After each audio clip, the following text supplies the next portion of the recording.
Picture this. You're sitting down to watch a live poetry performance. The first poet takes the stage, and as they begin to read, they're accompanied by a live jazz band.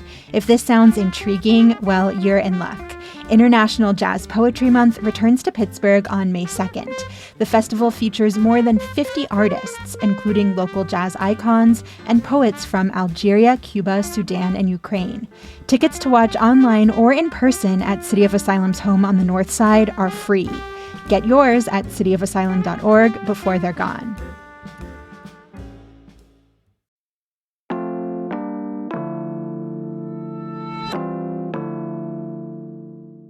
Today on CityCast Pittsburgh, a very prominent local is being talked about in the Donald Trump trial, and it's not the first time this particular Pittsburgher has faced unsavory allegations. There's a ton of literary love coming to our city this weekend, and we're playing a game with a few books by local authors, plus the drama over the Heinz ketchup bottles continues.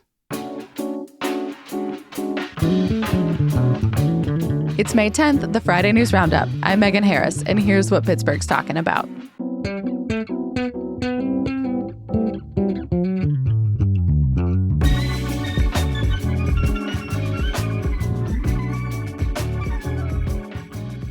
I'm with CityCast Mallory Falk and Sophia Lowe. Good morning. How you doing? Good. Good morning. Good morning. Are y'all ready for Open Streets tomorrow? A couple of us are on the early shift. A couple are on the later. Yes, Megan, you and I will be hanging out in the South Side bright and early. I will be sipping on some tiramisu coffee from Delaney's. Let me know if you want anything. Yeah, I might put in an order early. Yeah, let me know. The route for Open Streets goes through downtown, the Armstrong Tunnel, the 10th Street Bridge, and down East Carson Street. We'll be posted up around the South Side Family Hub, and that's around the intersection of South 20th Street and East Carson. And if you're not an early riser, I will be there for the second shift. Come say hi. You can check out the map on the Open Streets website, and you can catch our team anytime from 10 to 2. We'll have some stickers for anyone who's signed up for our newsletter and or the podcast. And if you're not already, you can sign up right there in front of our faces, and we will give you some stickers. Plus, we will have some of our mics with us. Yes, we are excited to ask Yins some questions about your favorite ways to experience Pittsburgh, maybe what you're looking forward to this summer. But besides hanging out at our booth and talking to people about the show, I'm curious if there's anything else y'all are excited about, I don't know, to do, to see at Open Streets. It's a really big festival. It covers like 2 separate neighborhoods. Yeah, I saw that Y on the Fly, which is part of the YMCA, has a station where you can come decorate your bike. I'm guessing it's probably geared more toward kids, but if they are giving out, sparkly streamers for people of all ages, I would love to add a little pizzazz to my own bike. I love that so much. I peeked to the schedule to see what's around us, and there's a mobile skate park. I have tried skateboarding a couple of times. Went meh, but maybe I'll try again. Yeah, and I think they're offering lessons, right? If you're a little nervous about skating. Yeah, they are. I got lessons after my calculus class in college, so it's been a minute. Different stress levels these days. I am excited about the temporary tattoos at Cyclops. I think I'm one of the only people among my friend group who doesn't have a real tattoo, but I guess I've never asked. Do y'all? I do not. I just haven't found something that I feel like fully confident in committing to having on my body for the rest of my life. But my sister-in-law is actually a tattoo artist, so if and when the design comes to me, I will definitely go straight to her. Ooh, awesome. That's a big perk. There's a few artists that I love, but they are not in the Pittsburgh area. I've browsed a lot of tattoos on Instagram, but haven't really filtered or, looked under the hashtag for Pittsburgh artists. So I should definitely do that and find someone that I love here. Yeah, I love tattoos. I think they're so pretty. I'm just very indecisive, but Cyclops does amazing work. Friend of the podcast, Jessica Tella, is based there. So I'm stoked to wear anything, even temporarily, that they have dreamed up. Yes, all the love to Jess. I guess we're going to take a pretty hard left turn into news now. Megan, what have you been watching this week?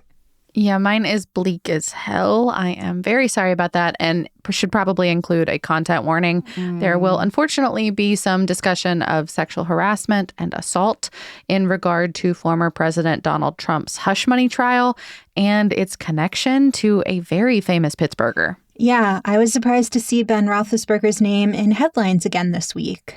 Right? I mean, I had no idea he was connected to Trump, but we'll get into that. I did just want to flag one thing about the hush money thing. That's the language that's being used even by us as shorthand for this case. But he, as in Trump, is not in trouble for having an affair. The trial is about falsifying bank records, possibly deceiving voters, and potentially influencing a U.S. election. So give us the Cliff Notes version of what happened and what this case is about if people haven't been paying attention. I know there's multiple trials that Trump is facing. Yes, this is only the first one. The other three, seemingly unlikely that we will see any of those this year before the election. But anyway, this is number one. So if you have not been watching or reading it, which polls suggest very few people are, it's about Trump using campaign funds to pay off Stormy Daniels, a former porn star, so she would keep a past sexual encounter of theirs quiet when he was running for president the first time. Yeah, and just to get that chronology right, they had sex in 2006. Trump was married to Melania at the time. He, decides to run for president in 2015, and he later gives Stormy Daniels a huge amount of money, $130,000, to keep the indiscretion to herself. He pays that through his fixer, Michael Cohen. But then Trump tried to cover it up in a way that allegedly interfered with the 2016 election, or that's what the court is going to decide. That's what this case is about. Yeah, so this trial has been going for weeks. And this week, Stormy Daniels herself took the stand, which has included some wild details. But the one that we are focused on today is about a former Steeler, Ben Roethlisberger. He was the team's starting quarterback from 2004 to 2021, so 17 years. If you have been here for 10 minutes, you absolutely know that name. But Sophia, I was delighted to learn this week that you did not. I said Big Ben, and you just gave me the sweetest, most blank look. Because I heard that and I was thinking, London Big Clock, which obviously makes no sense in the context of all of this. It was very pure.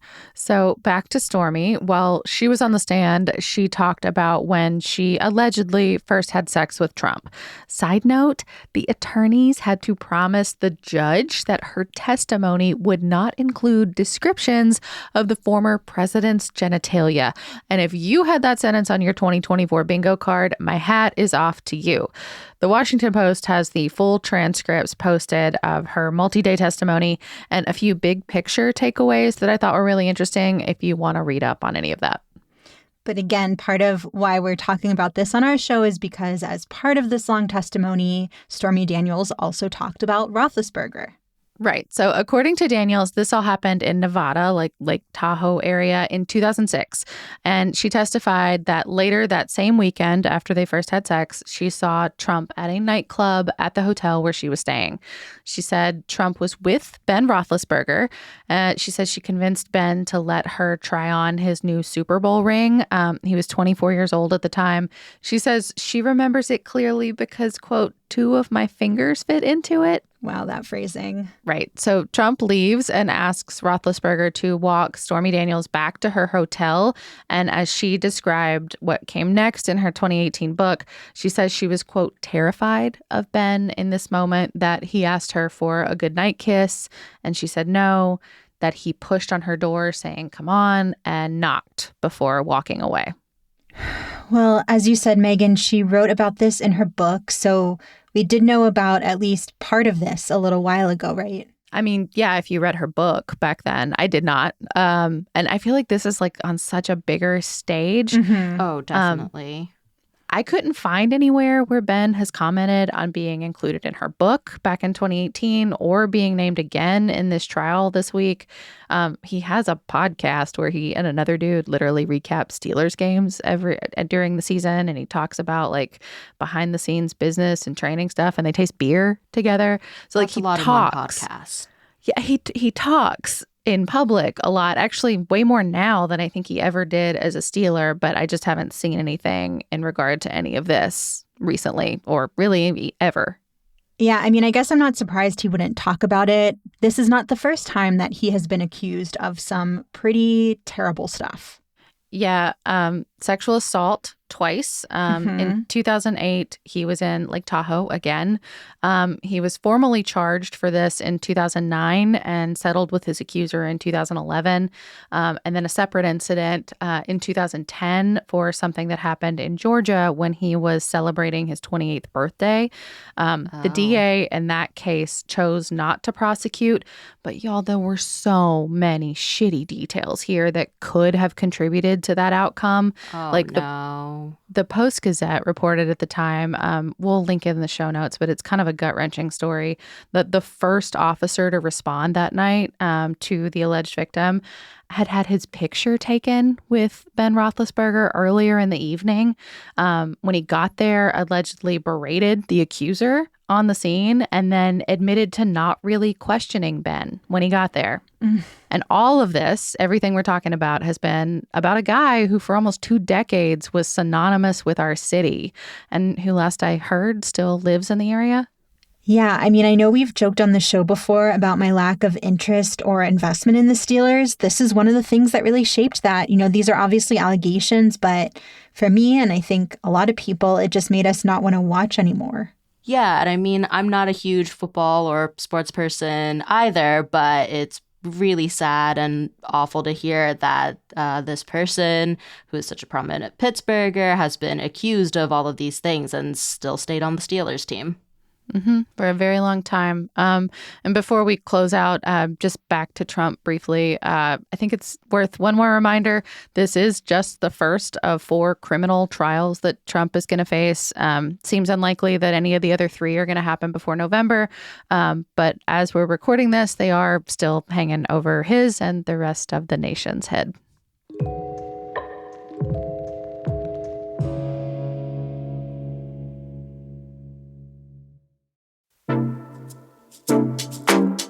Do you like to dance? Look at beautiful art, eat gourmet snacks, people watch? Well, mark your calendars for Friday, June 7th for one of my favorite parties in Pittsburgh. It's Mattress Factory's 25th garden party. The theme this year is make-believe, and it's all to celebrate and support the creatives in our community. There's going to be live music, an open bar, an art auction, and probably my favorite, the costume contest. Trust me, I will be judging yins, and so will everyone else there. Be playful, be imaginative, explore your magical realm, because this is a theme party. You want to come dressed to impress. You must be 21 and up to attend, and rest assured, every dollar raised goes directly towards supporting the museum, its art, its education, and all of its community outreach initiatives. Get your tickets now to the 25th Mattress Factory Garden Party. They are in our show notes and online at mattress.org. Okay, I think we could all use a palate cleanser after that last story. Sophia, I know you have something a little lighter to take us into the weekend. Yeah, let's shake this off. Absolutely. I'm going to take us into the weekend with something fun and local. Besides open streets, there's another pretty big event happening tomorrow, the Pittsburgh Festival of Books. Yes. So that's going to be from 10 a.m. to 5 p.m. It's happening at the Theological Seminary in East Liberty, and the whole thing is basically a book convention. So authors giving panels, book signings, a poetry event, lots of different activities for kids. Yeah, I was looking at the schedule earlier today, and there's also workshops. So there's things like zine making. You can learn more about self-publishing. And then there's also a jazz panel. So maybe you're tagging along with a book-loving friend, but music is more your thing. And there's probably something that you'll find interesting there, too. Yeah, we touched on this briefly in our Guide to May episode, but one of the things that looks most exciting to me about the whole thing is they've got a real focus on Pittsburgh this year. So festival organizers brought in a ton of local authors to speak. And just FYI that if your favorite Pittsburgh writer is talking, we've heard recommendations to sign up for a panel or their workshop. If there's space, of course, anyone can just walk in. But registering ahead of time seems to be the move because it'll guarantee you a seat. Ooh, good tip. Plus, that means less time waiting in lines, more time browsing books. I've been reading a lot more lately, but I'm going to be honest, I haven't checked out a lot of local Pittsburgh authors. But Megan, you had this fun idea to go through some of these local writers who will be at the festival. So I've grouped some books into threes, and we can just slot them into these fun categories. So first, what book you'd stay up all night reading. Second, what books you might read over and over. And then third, what you might shelve for later. Yes. And just because a book is not our jam does not mean it's not something that we wouldn't, first of all, come back to ourselves. But second, it might be exactly what you want. So we've set some rules, but we're also not poo-pooing anything. They're all amazing, obviously. Sophia, what 3 books are we looking at first? Okay, so first up, we have Claire Beams's novel, The Garden. So this is about motherhood and how women's bodies have been controlled. The main character, Irene, has had 5 miscarriages. And, in the novel, she's gotten pregnant again. And she goes to this isolated hospital facility to find some sort of treatment. And based on the descriptions and, me just kind of like flipping through reviews, it seems like it's got some psychological horror vibes. Not traditionally a horror gal myself, but... Well, maybe then you'd like Weird Black Girls more. This is a collection of short stories by Elwyn Coleman. And, I don't want to summarize all of the short stories, so I'll just take what Simon & Schuster's website says. This is a quote, irresistibly unnerving collection of stories that explores the anxieties of living while Black, a high-wire act of literary fantastical hybrid fiction, end quote. And just one tease, one of these stories does include LARPing. Live action role playing for anyone who's not familiar with the acronym. Thank you, Mallory. Not everyone is a nerd like me who spent too much time on Tumblr. And finally, the last author up for this round is Toy Darracott. She's written a lot of poetry, but one of her books that stood out to me was The Empress of the Death House. So that draws on some of her experiences growing up and has this focus on her grandparents' funeral home. And she also founded Cave Canem. It's a major Black poetry organization. They have fellowships, all kinds of cool stuff. These all definitely have a vibe. Yes. What are you staying up all night with, Megan? I think up all night, I'll go Weird Black Girls. First of all, because it's short stories, and I feel like that's very approachable at that hour, I'm taking your categories very literally. Over and over, I'm going to go poetry, toys poetry. I think it's because I'm trying to like really get back into it. I feel like poetry right now is really helping my overtaxed brain sit with something and really chew on it, I found it very healing. For later, I'm going to go The Garden. Mallory, I don't know how you're feeling, but I cannot deal with controlling women's bodies right now, particularly pregnant bodies. Fair enough. I am thrilled that someone is writing about that experience, though. I actually have the opposite reaction. I don't think I could have handled The Garden while I was pregnant, but now that I'm through it, I do want to read a book that kind of acknowledges the absolute wildness of what happens to your body and also the ways that people try to control it during the process. Fascinating. I also love psychological thrillers, so this does feel up my alley. It's possible I'd get one page in and it would be too soon and I would put it back down, but I am interested. But I'm also guessing one read of that book might be enough. And so that's why for the book I'd want to read over and over again, I'm going to go with Weird Black Girls. I'm also a fan of speculative fiction in addition to psychological thrillers. And I think short stories just lend themselves to being read over and over again. And then I'd probably pick The Empress of Death House at a later date, only because I do tend to prefer novels and short stories over poetry. But if I were going to choose a poetry collection, I am really intrigued about this funeral home.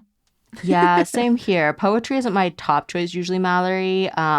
So that would kind of go for shelf for later for me too. But, this funeral home and death, that feels like something that poetry would capture really well.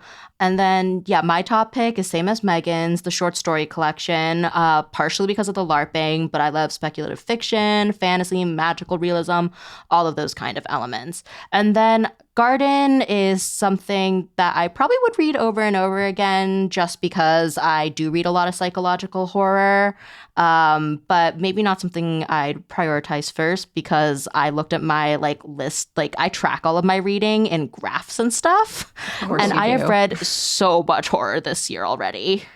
None of this surprises me, Sophia. Nope. I am a seasonal horror person only. I will give myself one book as we approach Halloween.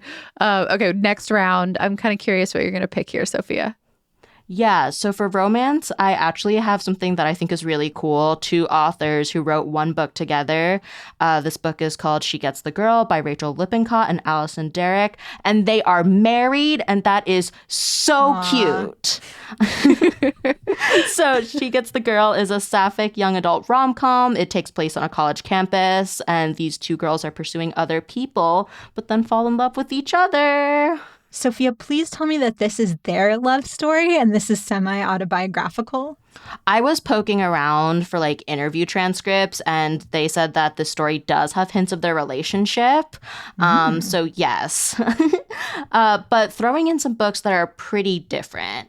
So Ed Simon is an editor at Belt Magazine, and he wrote an alternative history of Pittsburgh, which I've seen on a lot of local bookshelves. But the book that I'm putting up for this selection is Pandemonium, A Visual History of Demonology. Is that literally about demons?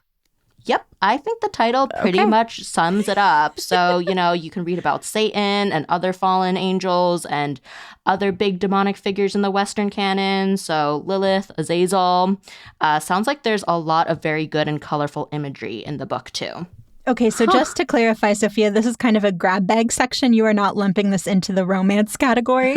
No, this is a grab bag section because our local authors do very different things sometimes. This isn't about two fallen angels falling for each other. No, that's Good Omens. Well, I guess that's an angel and a demon, so, but... Okay, anyway, what else do you have on your list? Yeah, what's the last one? So this last pick's from Shannon Reed. She's the director of undergraduate studies for the writing program at Pitt. So I think that makes a lot of sense that she wrote this book called Why We Read on bookworms, libraries, and just one page before lights out. Definitely a mixed collection there. Mallory, you want to start this time? Yeah, so I would say She Gets the Girl sounds like the kind of book you want to read in one sitting because you're so invested in the love story. So that would be my up all night pick, but I actually think I'm going to try to gobble this one up in a day. I'm going to the beach later this summer, and I think I might bring this one along. It sounds perfect for like a summer vacation read. Libraries would probably be my pick for over and over. And then apologies to Ed Simon. I do really love his alternate history of Pittsburgh. That is a book I return to over and over, but I'm just not that into demons. So that's going to be the one I might shelve for a little bit later. Mallory, we have the exact same 1, 2, 3 on that one. I actually interviewed Rachel and one of her writing professors who'd recommended her for her first like big writing gig. And the way the two of them talked about publishing, I just learned so much. And obviously she's gone on and done great things since then. So I'm excited to see her on this list. The demon part, I want to see the pictures, I think, more than anything. It's by a nose. Those all three are really interesting to me. Okay, well, I'm going to mix it up. Demonology is my top because I watched too much Supernatural as a child. I know I said I didn't really love romance, but the fact that these authors are married and wrote it together is really the selling point for me. So I think that's something I might read over and over again. Maybe this would be a seasonal read for me too, like around Valentine's Day. And then... the last one for me is nonfiction, just because, like, we read so much nonfiction during the day. Like, this book about bookworms sounds very interesting, but You want an escape. Yeah, I don't want to live in a reality when I read. I don't know, man. I like my pleasure reading to also include, like, element. Like, I want to go to the library. Like, that sounds like a pleasure activity for me. Anyway, if any of these titles caught your interest, again, the Greater Pittsburgh Festival of Books is tomorrow. A lot of these local authors will be speaking. They'll be panelists. They'll have workshops. So check out the website for more. Before we go, anything y'all will be thinking about into the weekend? Mallory, you want to kick us off? Yeah, I want to share a couple freebies for the weekend if you're looking for last-minute Mother's Day ideas. Eaton Park is going to have free smiley cookies for moms. I can't think of anything that's more wholesome and classically Pittsburgh. And then the zoo is doing free admission for moms if your child is present. I guess they're not going to take your word for it. You can't just stroll in without a child. But if you've got a kid in tow, you can get in for free. If the weather is good, you will definitely see me at the zoo on Sunday. My mom loves it, and my kid hasn't been yet. Also, if you need more Mother's Day recommendation ideas, there is a fantastic roundup on our website right now. That's pittsburgh.citycast.fm. Sophia, what about you? I just want to recommend a piece from my partner, Jacob Lazaro at WESA. Yeah, hashtag journalism power couple, hashtag we have too many microphones in one room. I love that you're bestowing that hashtag on yourself, but I endorse it. Anyway, he did some reporting about why the East End is so flat compared to the rest of Pittsburgh. So this piece has info about our rivers, geology, fun facts about Shenley Plaza. So I feel like it's a really nice weekend read, especially if you're interested in like science and history. It is a very nice read, co-signed. We featured it in our Hey Pittsburgh newsletter. And mine is some unfortunate but really funny news from our friends at the Heinz History Center, who are apparently in trouble for going around some city zoning rules when they installed that giant Heinz ketchup bottle in the corner of the building back in December. So the zoning board is now considering what to do with it. Bless. I just love that these 2 ketchup bottles from, the old Heinz field, they just keep on giving us good news. Zoning boards, stay away from the Heinz ketchup bottle. Let it stay up. Here are pleas. That's all for today here on CityCast Pittsburgh. A reminder, today is your last day to become a member of CityCast Pittsburgh and be entered to win a full day of curated recommendations from our very own Sophia Lowe. So jump on over to membership.citycast.fm/Pittsburgh and get ad-free listening in your life as well. Our music is by Benji. The show is produced this week by Mallory Falk and Sophia Lowe. Francesca DeBecco, Natalia Aldana, and I wrote the newsletter. And I'm your podcast host, Megan Harris. We'll be back Monday with more news from around the city. Have a great weekend, everyone.